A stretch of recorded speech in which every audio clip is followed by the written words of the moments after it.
How to do a risk assessment on your first aid requirements in a business. A frequently asked question I get is, what is it that I should be putting in my first aid kit? In every state in Australia, there's different codes of practice in relation to first aid and the supplies of the first aids. One of the things that you need to determine is which code of practice you're going to follow. If you're a national company, strongly recommend First Aid Code of Practice 2012 that is adopted by the majority of the states. Queensland and West Australia, though, have their own codes of practice. So if you take the key difference between these codes of practice is West Australia and Queensland don't specify quantities of what should go into a first aid kit.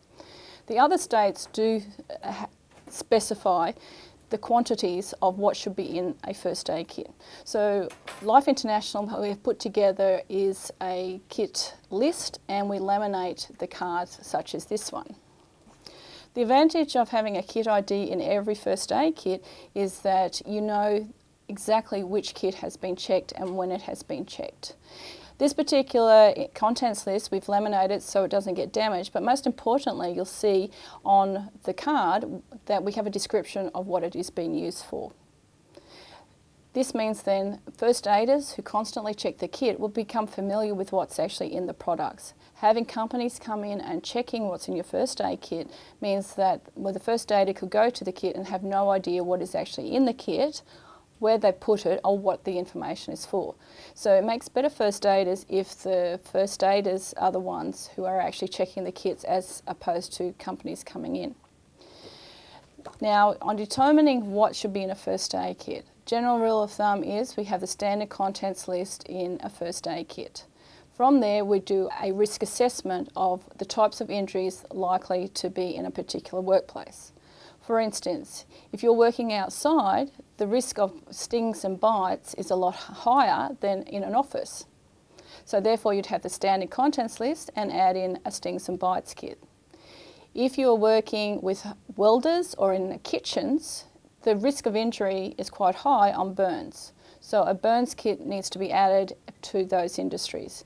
If you're in welding, you need to have a burns kit nearby, not up in the office 20 metres down from where you're actually welding, and needs to have a burns kit nearby.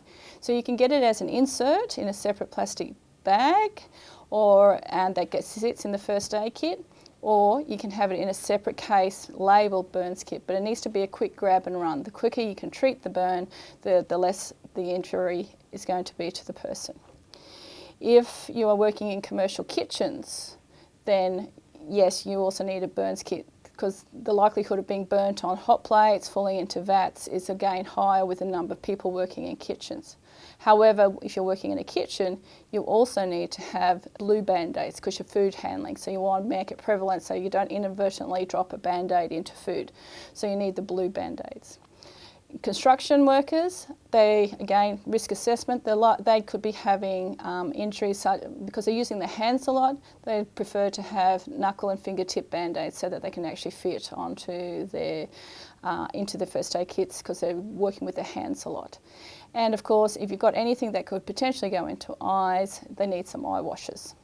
So this is a basic risk assessment that they need to start with. If you want a detailed risk analysis done on your business in a written format, please contact Life International Training. Thank you.